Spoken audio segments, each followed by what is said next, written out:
Hello, ಎಲ್ರಿಗೂ ನಮಸ್ಕಾರ. ಇವತ್ತಿನ ನನ್ನ ಸಿಂಪಲ್ ಔಟ್ಫಿಟ್ ಬಂದು lavender T shirt and with blue jeans. ಇವತ್ತು ಹೇರ್ ಕಟ್ ಕೂಡ ಮಾಡಿಸ್ಬೇಕು ಅಂತ ಇದ್ದೆ. ಫೈನಲಿ ನಾನು ಆಲ್ರೆಡಿ ರೆಡಿ ಇದ್ದೆ. ಟಿಫನ್ ಕೂಡ ಆಯಿತು, ಬಿಸಿ ಬಿಸಿ ಅವರೆಕಾಳು ಬಾತ್. ಅದಾದಮೇಲೆ ಆಫೀಸ್ಗೆ ಹೊರಡಬೇಕಿತ್ತು. ಆಲ್ರೆಡಿ ಟೈಮ್ ಕೂಡ ಆಗಿತ್ತು. ಆನ್ ವೇ ಟು ಆಫೀಸ್ಗೆ ಹೋಗೋಕ್ಕೂ ಮುಂಚೆ ಆ್ಯಸ್ ಇಟ್ ಈಸ್ ಅಮ್ಮ ಮನೆಗೆ ಒಂದು ರೌಂಡ್ ಹೋಗ್ತೀನಿ ನನ್ನ ಮಗಳನ್ನ ಮೀಟ್ ಮಾಡೋಕ್ಕೆ. ಅವಳು ಮೀಟ್ ಮಾಡೋಕ್ಕೆ ಹೋಗಿದಾಗ ಪಾಪ ತುಂಬ ಬೇಜಾರಲ್ಲಿ ಅವಳು ಕೋಪ ಮಾಡ್ಕೊಬಿಟ್ಟಿದ್ಲು. ಅವಳಿಗೆ ಸಮಾಧಾನ ಮಾಡೋದ್ರಲ್ಲೇ ಆಗೋಯ್ತು ಟೈಮು. ತುಂಬ ಲೇಟಾಗಿ ಕೂಡ ಬಂದಿದ್ದೆ ಇವತ್ತು ನಾನು. ಹೇರ್ ಕಟ್ ಮಾಡಿಸ್ಬೇಕು ಅಂತ ಆಲ್ರೆಡಿ ಡಿಸೈಡ್ ಮಾಡಿದ್ದೆ. ಸೊ ಆಫೀಸೆಲ್ಲ ಮುಗಿಸ್ಕೊಂಡು ಹೇರ್ ಕಟ್ ಸೆಷನ್ ಕೂಡ ಮುಗಿಸಿ ಸ್ವಲ್ಪ ಶಾರ್ಟ್ ಹೇರೇ ಮಾಡಿಸೋಣ ಅಂತ ಡಿಸೈಡ್ ಮಾಡಿದೆ. ಯಾಕಂದರೆ ತುಂಬ ತಿನ್ನಾಗ್ಬಿಟ್ಟಿತ್ತು ಹೇರು. ಸೊ ವಾಲ್ಯೂಮ್ ಕೂಡ ನೀಟಾಗಿ ಕಾಣಲಿ ಅಂತ I have to do this. ಅದಾದಮೇಲೆ ನಮ್ಮ ಮನೇಲೆಲ್ಲ ಹೇರ್ ಕಟ್ ಆದಮೇಲೆ ಮನೆ ಒಳಗಡೆ ಸೇರಿಸೋದು ಅಷ್ಟು ಕಷ್ಟನೇ.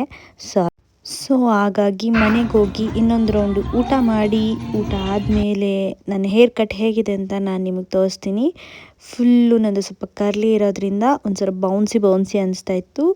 ನನ್ನ ಫೇಸಿಗೆ ಸ್ವಲ್ಪ ದಿನ ಬೇಕು ಅಡ್ಜಸ್ಟ್ ಆಗೋಕ್ಕೆ ಅನಿಸ್ತು. But it's look nice. ನೋಡಿ ಎಷ್ಟು ಬೌನ್ಸಿಯಾಗಿ ಎಷ್ಟು ನೀಟಾಗಿ ಕಾಣಿಸ್ತಾ ಇದೆ. ತುಂಬ ತಿನ್ನಿದ್ರೆ ಔಟ್ಲುಕ್ಕು ಹಿಂದೆ ಎಷ್ಟು ಚೆನ್ನಾಗಿ ಕಾಣಿಸ್ತಾ ಇರಲಿಲ್ಲ.